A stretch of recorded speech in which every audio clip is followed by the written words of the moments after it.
Hey everyone, welcome back to FPL Fran. Today's video is going to be the Gameweek 12 team selection, and we're going to be looking towards a team where a lot of us have injuries and some sort of niggles, and we need to address them and sort of assess what other priorities to do. If we get confirmations in terms of the press conferences on Friday, what can we do about our team? However, before we jump onto Gameweek 12, I do want to quickly review Gameweek 11.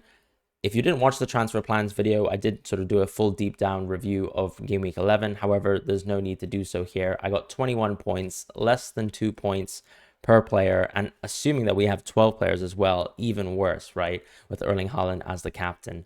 As it turns out, of course, as I said, horrific week, but we move on. Fortunately, this week, the team actually looks like it can be in a position where I can maybe even consider rolling, but I'll also talk about some of the transfer options that I have available to me and why I'm prioritizing certain players. I do think when I look at my team in Game Week 11, the concern, of course, is going to be over players like Gabriel and Tsimikas and whether they're actually going to play this fixture, because Cash, of course, is now back fully fit. He's been in training. The question, of course, is whether he plays the Europa League and maybe would be benched on the weekend for whatever reason. I find that rather unlikely. As far as, let's say, Diaby, same sort of treatment there, but I think once again he'll play.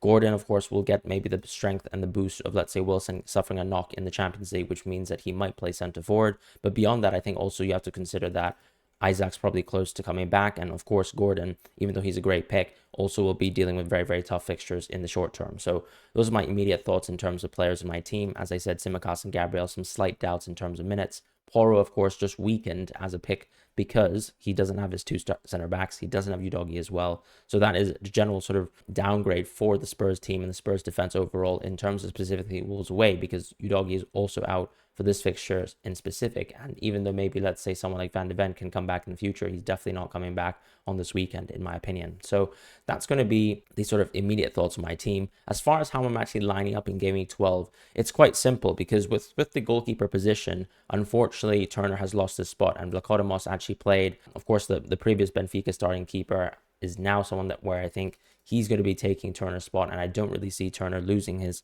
or regaining his spot in the near term. Also because Nottingham Forest managed to bag a clean sheet, and ultimately Vlachodimos didn't make a mistake versus Aston Villa, who actually built quite a few chances but weren't able to capitalize on any of them. Meanwhile, of course, Nottingham Forest scored 2 goals outside the box in a pretty complete performance. As far as Cash, though, I'm still tempted to play him after the sort of poor result in the weekend. Yes, of course, I do think that his substitution was a mix of him playing poorly, but also Aston Villa sort of targeting the fact that Cash is an overlapping player at times and usually is bombarding forwards. So the ability for someone like Dominguez to actually move onto the left wing and sort of take that overlapping spot and space did mean that, of course, Nottingham Forest were able to benefit from actually creating attacks on the left-hand side. It will be interesting to see what sort of Unai Emery might do to address this and to sort of prevent that in the future. But I think we have to assume that Cash is still the great pick that we sort of see. Hopefully he finally redeems himself with at least one return that makes him an exciting pick. And this is basically the best Cash fixture that we have until we probably think about dropping off of him. And I think we can consider moving off of Cash as soon as either this week or next week.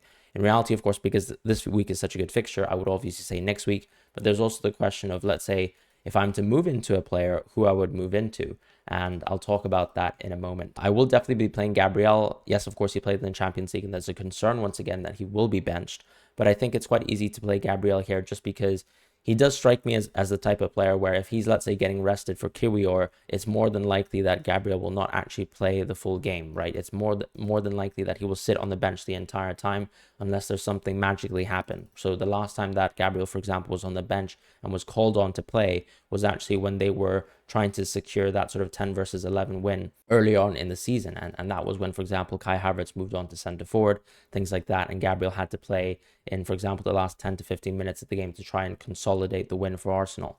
Now, I don't think Gabriel is going to, unfortunately suffer from that consequence. I'm also hoping that he starts, obviously. So that's why I'm playing Gabriel. I'll also be playing Tsimikas as well, assuming that he doesn't feature in the European fixture. So I think one of the probably telltale signs now of whether Tsimikas will start now is probably if in the midweek fixture we see, let's say, Chambers or Joe Gomez playing ahead of Tsimikas. I'm recording this video right now at Thursday in the afternoon, so before the European fixtures and before we obviously know Liverpool's lineup. I'm assuming that Tsimikas might not play there, and I'm hoping, of course, that he will be sort of rested for the weekend, which is, of course, the most ideal situation as a Tsimikas owner. So I will be playing Simicast and benching Porro. And the main reason why I'm benching Porro in this setup here is because I do think, once again, the suspensions, the injuries will obviously have a huge impact on Spurs as a team. Even though Pedro Porro is a super attacking player, I would also sort of add to the fact that when Udogie is out, the general build-up of the Spurs team gets a little bit worse, and I'm a little bit concerned of that too. So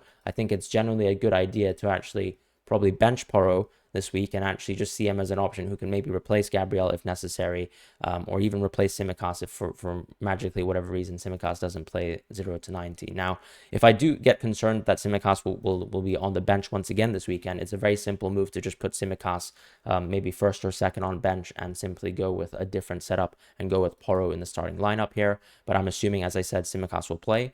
In the midfield, I will be playing Gordon, Salah, Diaby, Son, and Saka. And the reason why I'm playing Saka, of course, is I'm not too concerned. We've seen this sort of rodeo many times, the cycle of, let's say, waiting for Arteta to give us news on Saka. And the one time probably Saka didn't play was actually that Man City fixture ahead of the international fixture. We will need to see, obviously, whether Arteta gives us any concrete news. I don't think he will. But, of course, that is going to be a concern. What I would say is that Saka doesn't seem to have a sort of long-standing injury, and in the worst case scenario where Saka doesn't play, I do think I've got a relatively strong team that I can still sort of ensure itself without having to force a transfer away from Saka, because I would like to have Saka in 2 to 3 game weeks time, and he has an international break to rest if it really is the case that he cannot make this Burnley fixture. So those are my personal thoughts on Saka. As far as Son, once again, no real reason to take him out because it's not like he's a priority transfer out. He's not someone who, like Maddison, for example, suffered from a knock. And I really think that Son will just simply play these fixtures. It seems like he's also close to back to full fitness, which is, of course, a huge addition to how valuable Son is as a pick, right? We much prefer a Son playing close to 90 minutes a game as opposed to just 80 minutes or even 75. So Son will definitely stay. Diaby is a case where, of course, yes, he could be a transfer to Mitoma this week. But as I said, I think there are some other priority transfers right now. And I don't really see Diaby being a priority transfer, particularly since he's going to have Fulham at home. Usually what has been going on in the European fixtures is that Diaby has been rested, and actually Bailey also plays as well. And for that reason, also, you've seen Tielemans play within some of these Europa Conference League games for Aston Villa. I think Diaby will definitely play and start on the weekend, so I have no concerns over Diaby as a pick. I will be playing him versus Fulham no matter what. As far as Salah and Gordon, of course, locks once again. Gordon has been a huge addition to my team. He's actually provided 2 goals already so far.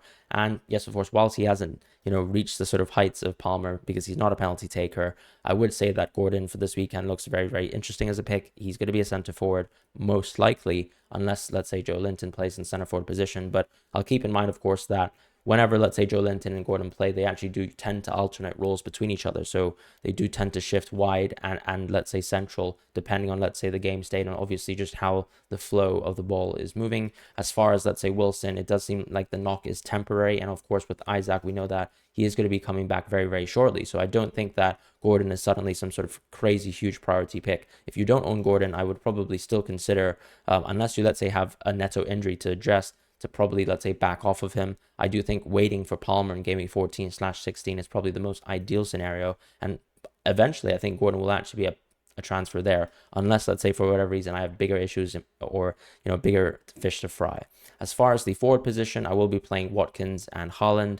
Once again, this is a case where Aston Villa still have effectively the best fixture possible. And actually, with let's say, how the Spurs defense has weakened, I do think that when we look at, let's say, game week 13, it's not too worrisome to actually own Aston Villa players. Once again, if, let's say, we see Spurs play on this weekend in Game Week 12, and we see that the performance once again seems to be a huge drop-off from what they've previously been showing, even though Sonny Vicario has been incredible, I do think it's worth, let's say, holding on to some of the Aston Villa picks, maybe not the defenders per se, but at least the maybe attackers in Diaby and in Watkins to even hold until, you finish and culminate that Bournemouth fixture. Of course, as I said, Diaby I think is still a great placeholder for Mbumo. The case is whether you move on Game Week 13 or Game Week 14. As I said, the Spurs fixture seems to be a little bit easier now for Aston Villa, at least from an attacking point of view. So we do need to sort of keep in mind and keep that on tabs. However, of course, Watkins and Haaland, I think I will be keeping them for the short term in terms of Watkins. So Watkins will definitely stay until game week 15 for me, and maybe I'll consider moving to Alvarez if I plan on going for free hit 18. But once again, going back to free hit 18, I don't think my transfer plans will change this week. It's not like there's a City player in my priority that I really want to transfer into, and for that reason, since I'm also not going into a Brentford player in particular, there's no reason to sort of tempt myself with going into either an Mbumo right now or let's say a City player that forces my hand with free at 18. As far as Haaland, he'll just be playing. We got the rest after scoring 2 goals versus Young Bucks, a team that was unfortunately handicapped a little bit because they were obviously 10 versus 11 versus City. A perfect outing, though, from the Champions League point of view. Got a penalty and also scored a goal outside the box. But we do, of course, expect more from Haaland, right? 90 minutes, hopefully, versus Chelsea will be ideal. Do I think he's a captaincy option? Probably not, and that's probably the best time now to jump onto captaincy this week before I talk about one of my option B transfers, right, if I don't roll. So as you can see right now, I'm obviously rolling. I will not be sort of exercising any transfers in this scenario, but going to the captaincy this week, I will be going with Salah as a captaincy option. I just think that with Saka right now being the second best captaincy option that I previously mentioned earlier in the week, the concern is that with that sort of knock, if let's say they absolutely smash Burnley into pieces once again, like the Sheffield United fixture, it's more than likely that Saka will be taken off the pitch, which is obviously bad, right? We want players who are playing at least 90 minutes at a time. And for that reason, of course, Saka is going to be the better pick, in my opinion, in that sort of scenario than Salah, maybe, if you were just to argue the fixture. But the reality is Salah also is someone who is much more dominant in terms of the underlying stats, right? Expected assists are higher, expected goals are higher. He's also 100% on penalties. And ultimately, we also think that he'll be a 90-minute man. So I do think Salah is, unfortunately, the clear pick here. We'll also say that Brentford have been a very, very top team so far. Definitely a top half team. And you can see that both on the underlying stats in terms of expected goals and expected goals conceded. But if there's something Brentford is actually worse at this season, it's probably their defense. And I do think that Liverpool at Anfield, definitely a super strong attacking team. Even if you cast your eyes back to the Luton fixture where they only struggled to score 1 goal, ultimately they created probably enough chances to score 3. But of course, you can also add Darwin Nunez tax to that, if we're being honest. As far as, let's say, my option B transfer, what I will be looking towards this week is news on a certain player called Pervis Estupiñán. I will be waiting for whether Roberto Zerbi confirms that he will be playing in the fixture for Sheffield United at home. I think De Zerbi is one of those few managers in the league who's actually very candid about whether a player will start, whether a player is available, and whether a player is sort of dealing with an injury and will be ready to play. What it seems to be the case so far is that Lamptey, who previously last week was ready to play, quote unquote, unfortunately is actually still out and still injured. So it's probably the case that he might have re-injured himself. And the reality is, of course, we need to see what happens with this Brighton team. Does Estupiñán play 20 to 30 minutes versus Ajax? Does he play even more than that? And does he seem fit enough to play for the Sheffield United home game? That's something that I'll be casting my eye open to. I also think in terms of other transfers this week in the midfield position, people can definitely be looking towards players like Mitoma and Eze. If you're sort of targeting a player who has a good fixture on this fixture, and you're dealing with, let's say, maybe a potential Madison injury, for example. So those are my thoughts, and that's going to be my team selection for Game Week 12. Do let me know what your thoughts are in terms of the transfer into Pervis Estupiñán. I'll definitely be waiting for news from Roberto Zerbi on that. Otherwise, thank you guys so much for watching the video, and thank you guys once again to the members for supporting this channel financially, and I will see you guys in the next video.